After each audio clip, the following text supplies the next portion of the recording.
"Where are you from?" said the pale, tattooed man. "Where are you from?" It's September 21st, 2001, 10 days after the worst attack on America since World War II. Everyone wonders about the next plane. People are looking for scapegoats. The president, the night before, pledges to bring our enemies to justice or bring justice to our enemies. And in the Dallas mini-mart, surrounded by tire shops and strip joints, a Bangladeshi immigrant works the register. Back home, Raisuddin Bhuyan was a big man, an Air Force officer. But he dreamed of a fresh start in America. If he had to work briefly in a mini-mart to save up for IT classes and his wedding in 2 months, so be it. Then, on September 21st, that tattooed man enters the mart. He holds a shotgun. Raisuddin knows the drill, puts cash on the counter. This time, the man doesn't touch the money. "Where are you from?" he asks. "Excuse me?" Raisuddin answers. His accent betrays him. The tattooed man, a self-styled true American vigilante, shoots Raisuddin in revenge for 9/11. Raisuddin feels millions of bees stinging his face. In fact, dozens of scalding birdshot pellets puncture his head. Behind the counter, he lays in blood. He cups a hand over his forehead to keep in the brains on which he'd gambled everything. He recites verses from the Quran, begging his God to live. He senses he is dying. He didn't die. His right eye left him. His fiancée left him. His landlord, the mini-mart owner, kicked him out. Soon he was homeless and $60,000 in medical debt, including a fee for dialing for an ambulance. But Raisuddin lived. And years later, he would ask what he could do to repay his God and become worthy of this second chance. He would come to believe, in fact, that this chance called for him to give a second chance to a man we might think deserved no chance at all. 12 years ago, I was a fresh graduate seeking my way in the world. Born in Ohio to Indian immigrants, I settled on the ultimate rebellion against my parents, moving to the country they had worked so damn hard to get out of.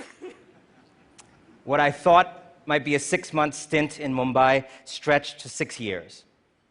I became a writer and found myself amid a magical story, the awakening of hope across much of the so-called third world. 6 years ago, I returned to America and realized something. The American dream was thriving, but only in India. In America, not so much. In fact, I observed that America was fracturing into two distinct societies, a republic of dreams and a republic of fears. And then I stumbled onto this incredible tale of two lives and of these two Americas that brutally collided in that Dallas mini-mart. I knew at once I wanted to learn more, and eventually that I would write a book about them, for their story was the story of America's fracturing and of how it might be put back together.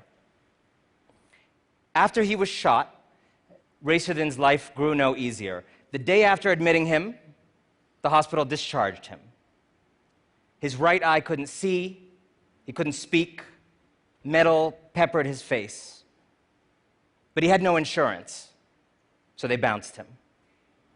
His family in Bangladesh begged him, "Come home." But he told them he had a dream to see about. He found telemarketing work. Then he became an Olive Garden waiter, because where better to get over his fear of white people than the Olive Garden? Now, as a devout Muslim, he refused alcohol, didn't touch the stuff. Then he learned that not selling it would slash his pay. So he reasoned, like a budding American pragmatist, well, God wouldn't want me to starve, would he? And before long, in some months, Raisuddin was that Olive Garden's highest-grossing alcohol pusher. He found a man who taught him database administration. He got part-time IT gigs. Eventually, he landed a six-figure job at a blue-chip tech company in Dallas. But as America began to work for Raisuddin, he avoided the classic error of the fortunate, assuming you're the rule, not the exception. In fact, he observed that many with the fortune of being born American were nonetheless trapped in lives that made second chances like his impossible. He saw it at the Olive Garden itself, where so many of his colleagues had childhood horror stories of family dysfunction, chaos, addiction, crime. He'd heard a similar tale about the man who shot him back when he attended his trial. The closer Raisuddin got to the America he had coveted from afar, the more he realized there was another, equally real America that was stingier with second chances. The man who shot Raisuddin grew up in that stingier America. From a distance, Mark Stroman was always the spark of parties, always making girls feel pretty, always working, no matter what drugs or fights he'd had the night before. But he'd always wrestled with demons. He entered the world through the three gateways that doom so many young American men: bad parents, bad schools, bad prisons. His mother told him regretfully as a boy that she'd been just $50 short of aborting him. Sometimes that little boy would be at school, he'd suddenly pull a knife on his fellow classmates. Sometimes that same little boy would be at his grandparents', tenderly feeding horses. He was getting arrested before he shaved, first juvenile, then prison. He became a casual white supremacist, and like so many around him, a drug-addled and absent father. And then, before long, he found himself on death row. For in his 2001 counter-jihad, he had shot not one mini-mart clerk, but three.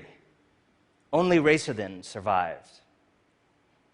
Strangely, death row was the first institution that left Stroman better.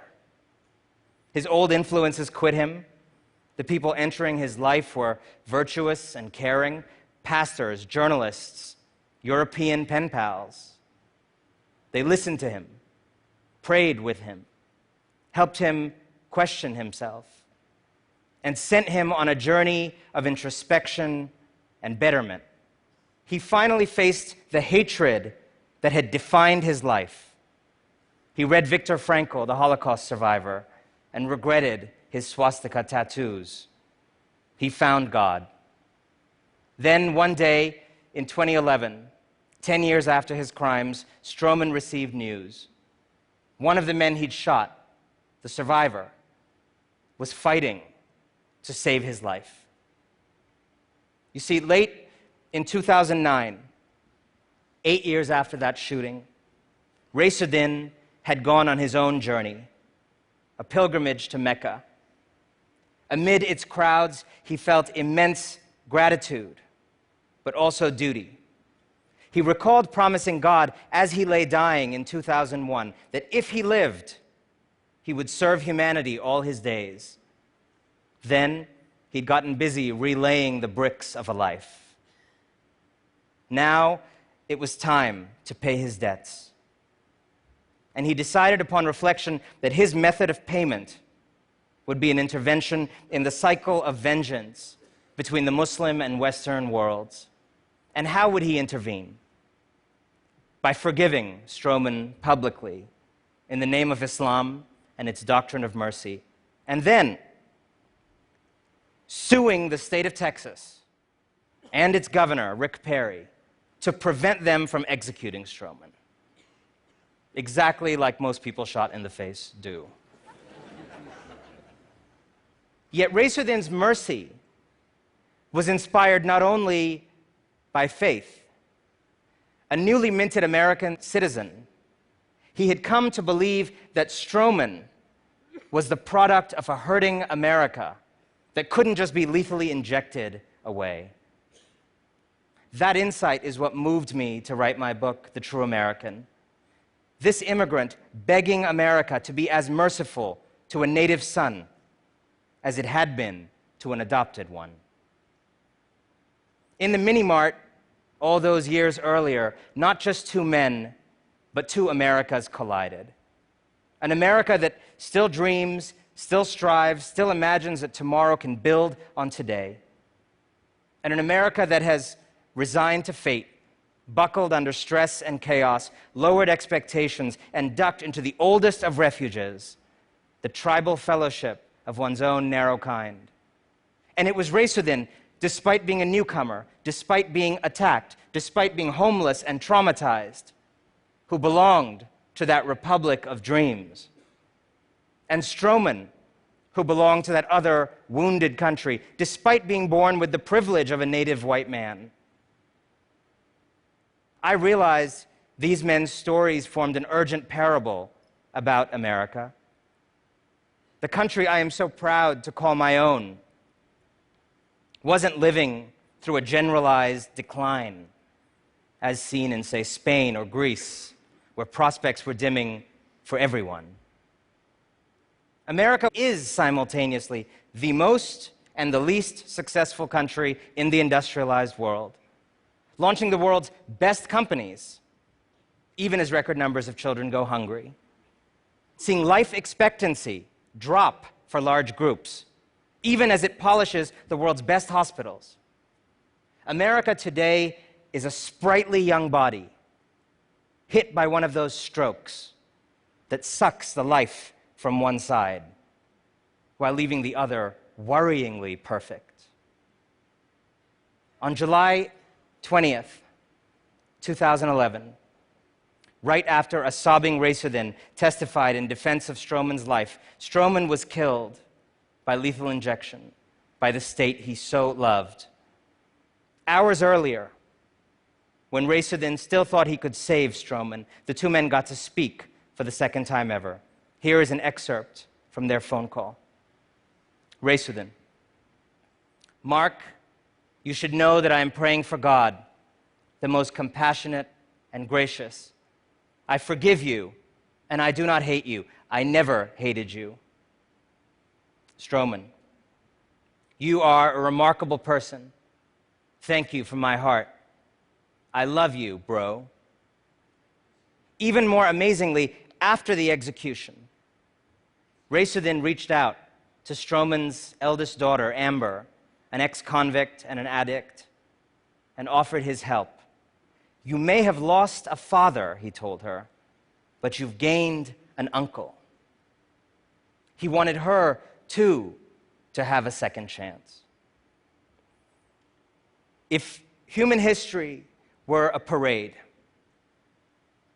America's float would be a neon shrine to second chances. But America, generous with second chances to the children of other lands, today grows miserly with first chances to the children of its own. America still dazzles at allowing anybody to become an American, but it is losing its luster at allowing every American to become a somebody. Over the last decade, 7 million foreigners gained American citizenship. Remarkable. In the meanwhile, how many Americans gained a place in the middle class? Actually, the net influx was negative.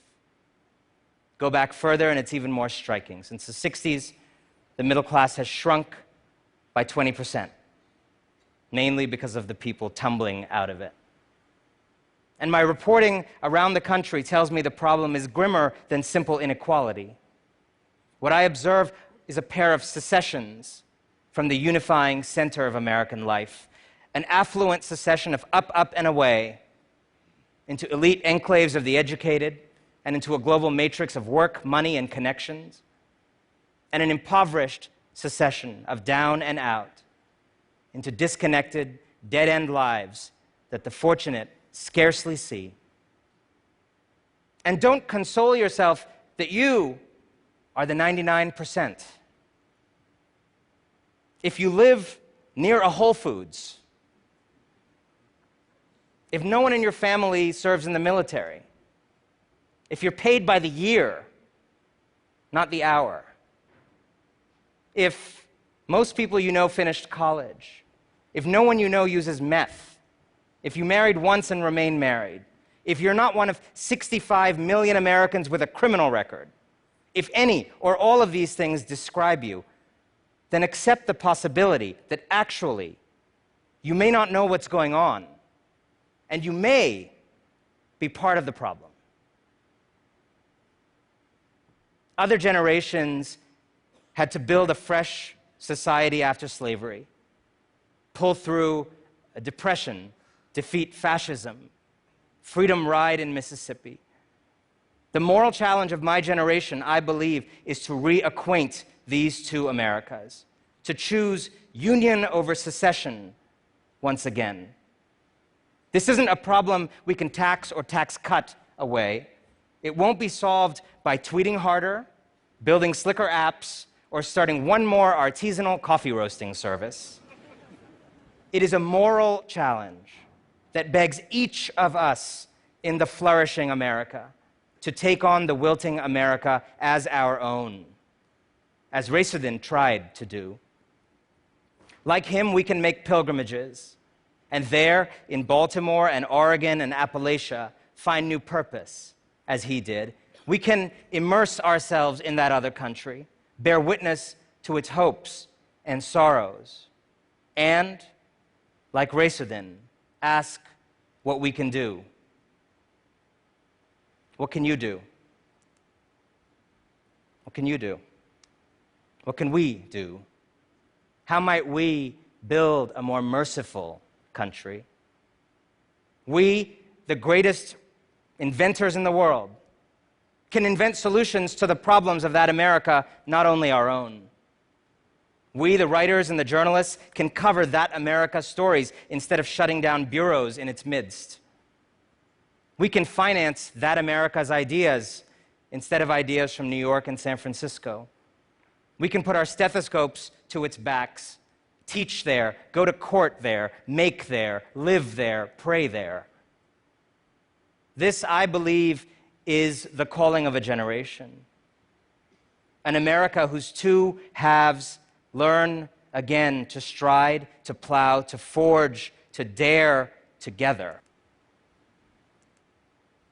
A republic of chances, rewoven, renewed, begins with us.